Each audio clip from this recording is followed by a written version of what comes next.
Hello guys, tua hi GMS na GMS lam kai hon ma wala ho la pu ho ka azu so na bewan tua hen chok pa du ta ya ha samo mo nga kita win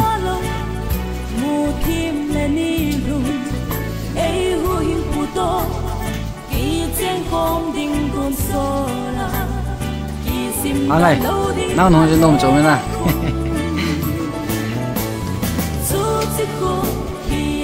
chỗ vô mình ta ha à begin đã nó hạt đầu chưa cái tê ốm mồi tổ mình chưa ốm lao nên bị thế này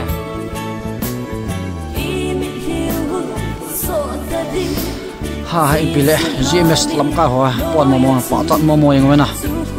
tu hấp ta sung xí xíu chú tàu na poi hoa khó sung à liền xoa gạo hộp thang vào nè những phát xí để tàu này ngắm mình sợi vào mày tàu này gạo sim sợi vào tàu nó start cái khổng tôi thế nè tàu na pro một trò dạ gạo quay vào nè lấy shit chung à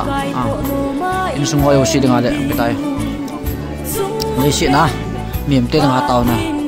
nằm ra trong chỗ là tàu này gạo mình sổ vào nè thế mình nói hồi đường hàng tàu nó quay gạo quay hiệu quả nó start nào cái mga na tu ni ra chơi chơi ni tan tu ni anh phải lên tàu nó máy trăm hoa cho upon ra submit kin ball thà đi tay na bây giờ chọn mồi lắm cái hồ pan hà lợn ra lên na nôm cho mẹ đa chấm lên phá sệ lên anh sung mai chấm cái xì miếng hết na xin ra cái sầm lẹ lẹ ông lẹ tàu này tàu nó quay nhưng giờ mai chấm cái xì mà tàu này cái món gì thì cho cả khét sâu he cho lại good news cái là tu ni lại phải piang he hubung member khat kapun be wena au sin ha tu ni chu ka to na ka ani win hubung de kon pan na no me to he GMS lam kai hon KSK khang tha lam kai ho mo pon ga pe wa chpun ho ga lu so na cho này cái địa đâu he để tai cái thu pin ra là na la ayong he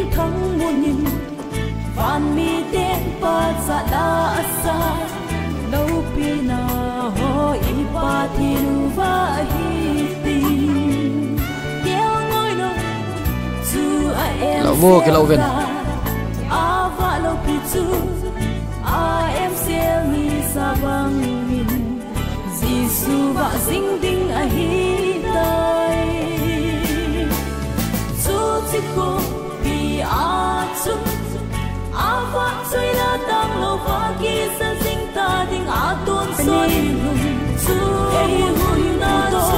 Rocky và gạ dụng lại ta mày ca gạ hiện lại ta Rocky hiện bị đúng không mày ca chuẩn cái customer này hiện sai như này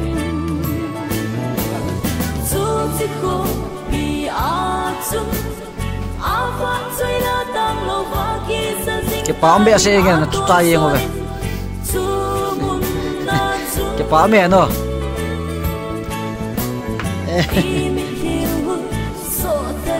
hoi mo ya no nga cho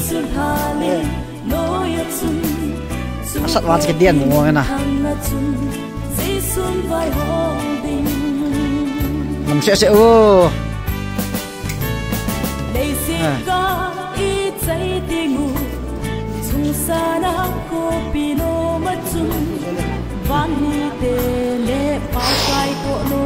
sao cái cái nào nó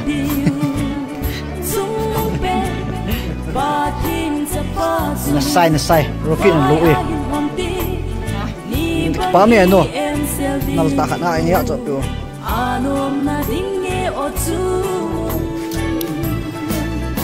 cho tay đi chân hẹp à pa mo wang aval se mau cái nào cái lạ này chưa với gì lạ ta này lên chân lẹ tam này lẹ phải là tôi cái nào thế này pa